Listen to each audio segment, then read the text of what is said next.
Welcome to Andy Huot Creations. Today, Andy will show you his shop. More specifically, he will show you the workspace he has created, his favorite tools, fixtures, cabinets, and custom creations he uses for his projects. He will discuss what he's done to improve his workflow, stay organized, and greatly reduce time spent looking for items needed for his creation. He will share what he's learned over the past 7 years, going from an unfinished utility room and garage in the basement to an amazing workspace that many say looks more like a laboratory. You will also see what's in his drawers and cabinets, all with that Andy Huot Creations first-person time warp perspective. Don't forget to subscribe, comment, and give a thumbs up if you enjoy your experience.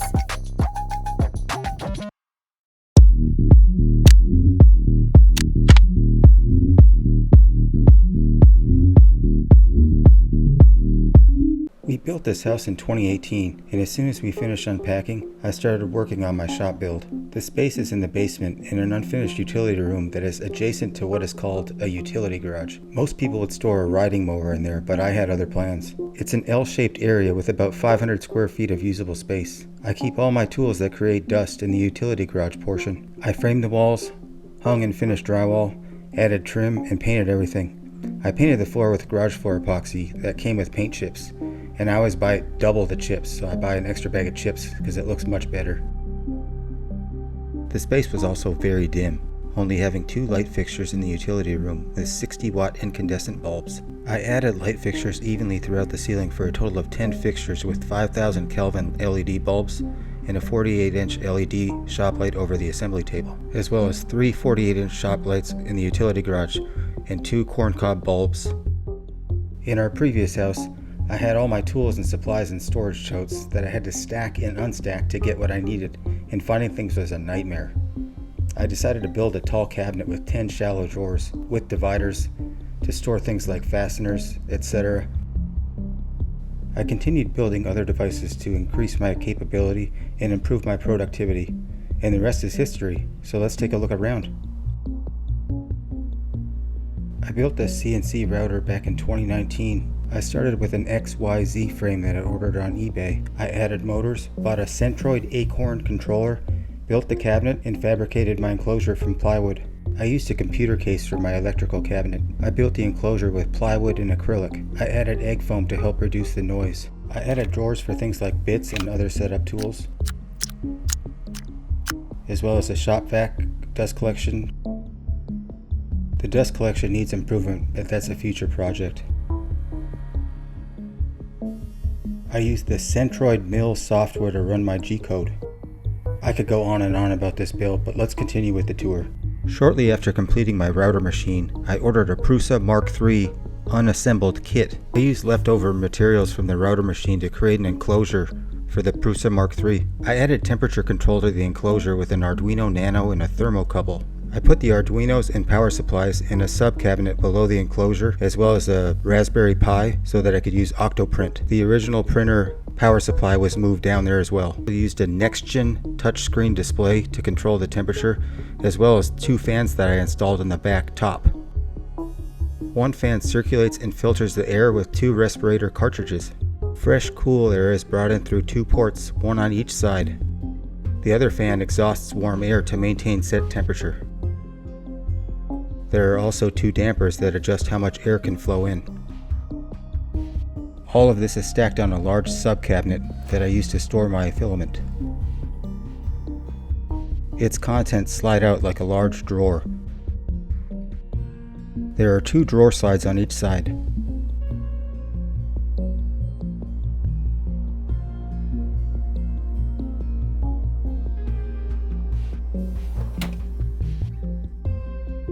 Continuing to the utility garage portion, you'll see a large miter saw station that I built. I think I benefit more from the drawers and cabinets than the saw, but it's still a useful tool. I decided not to go with a fence the entire length of the saw station because I wanted that countertop space for workflow and a place to set things. I designed and machined a stop block that I tightened with a T-nut and thumb screw. There are 2 cursors on it, one for each side of the saw. I machined grooves for both T-slot channels and measuring tape on each side of the saw. Below the saw is a cabinet with what I'm calling a temporary dust collection system. The cabinet on the right houses 3 drawers that I use to store small power tools. I have some drawers that I use to store paint application materials. Then I have some caulking and sealants, some electrical wire, electrical components, drawer for my router bits, another drawer that corresponds to my small power tools in the other cabinet, glue drawer, tape drawer. Then we have a large cabinet for wood scrap or remnants. And then the above cabinets.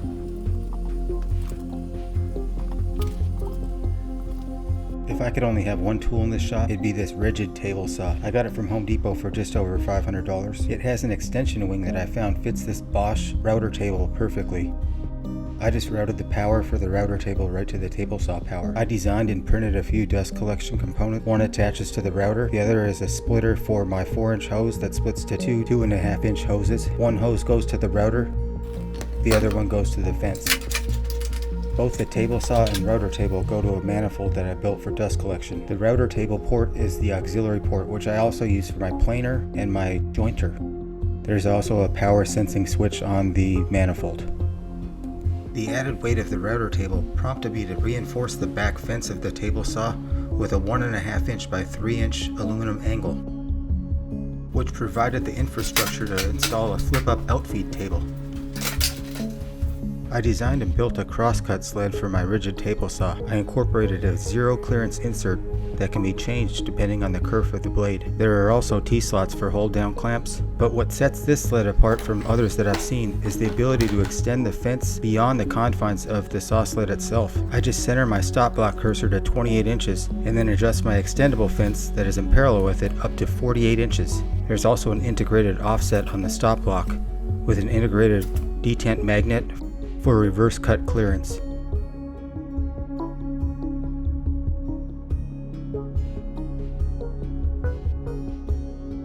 This is my thickness planer. I don't use it frequently, that's why it's here in the corner. It's on a movable base so I can move it to the center of the room when I need it. It's sitting on a 4-drawer cabinet I built. The top drawer is unused 3D prints that may be useful one day. The other drawers are mostly cabinet hardware and dust collection parts. The same applies to my 6-inch jointer. They both have 4-inch ports that I plug into the auxiliary port of my collection manifold.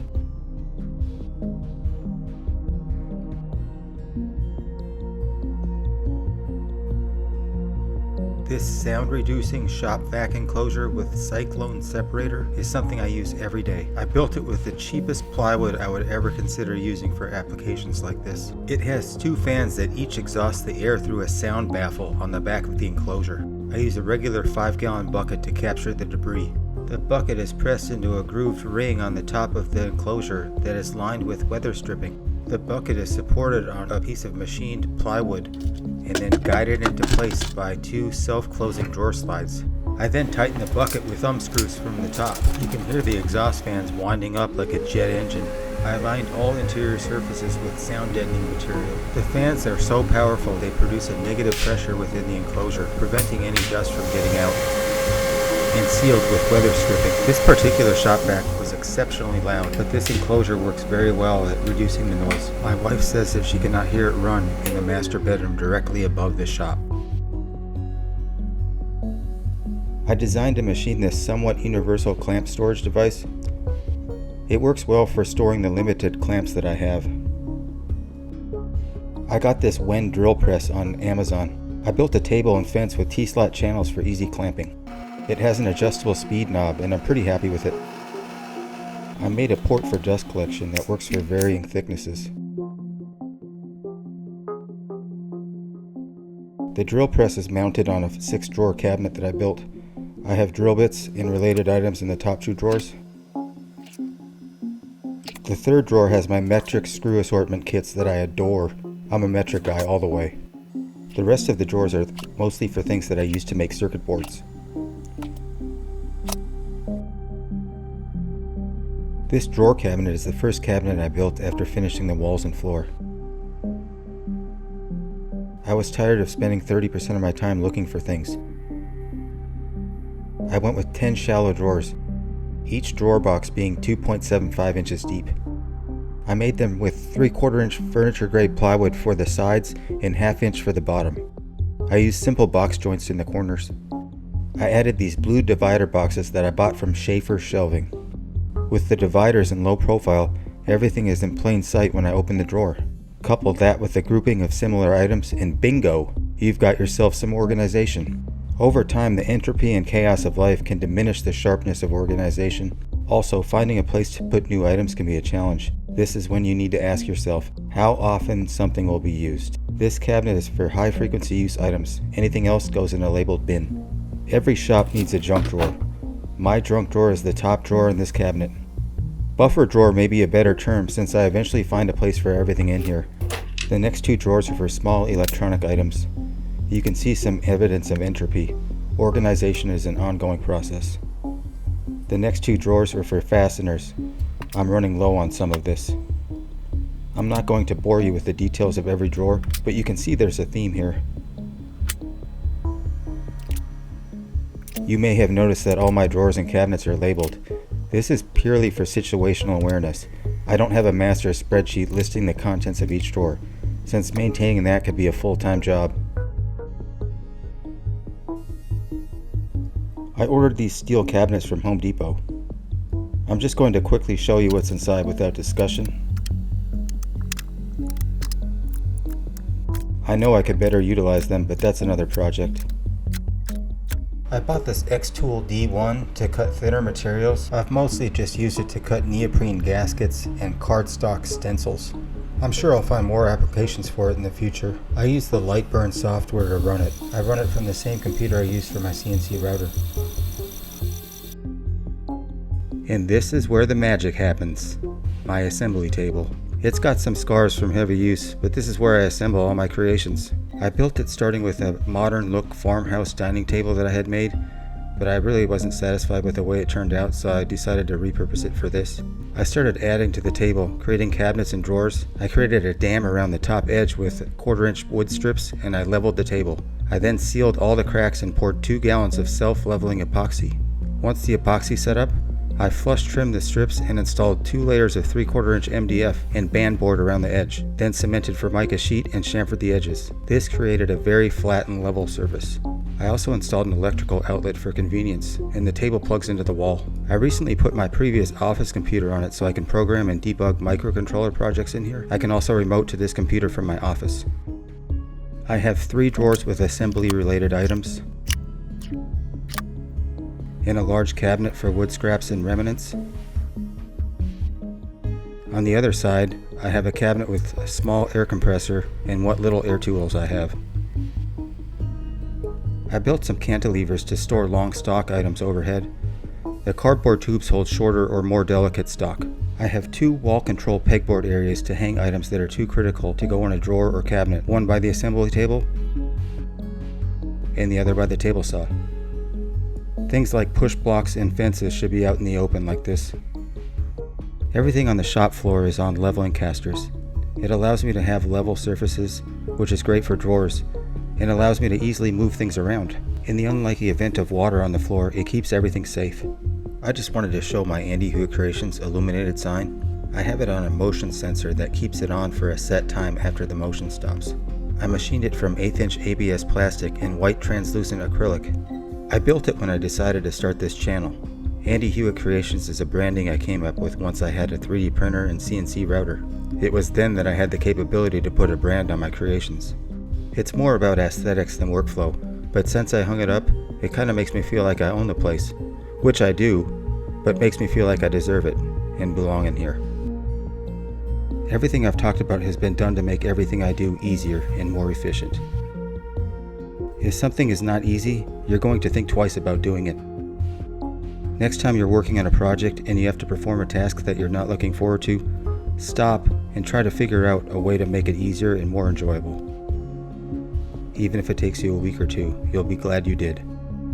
I'm not in here to make money. Everything I do in here is for fun or personal necessity. I don't sell anything that I make, so I want to make sure that I enjoy my time in the shop. I still have areas I'd like to improve, like easier compressed air access, easier dust collection setup, and the dreaded breaking down a full sheet of plywood, to name a few. but those will all be future creations. Thanks for watching Andy Huot Creations, and don't forget to hit the subscribe button if you liked my video. Never stop creating, and remember, a little obsession goes a long way. See you next time.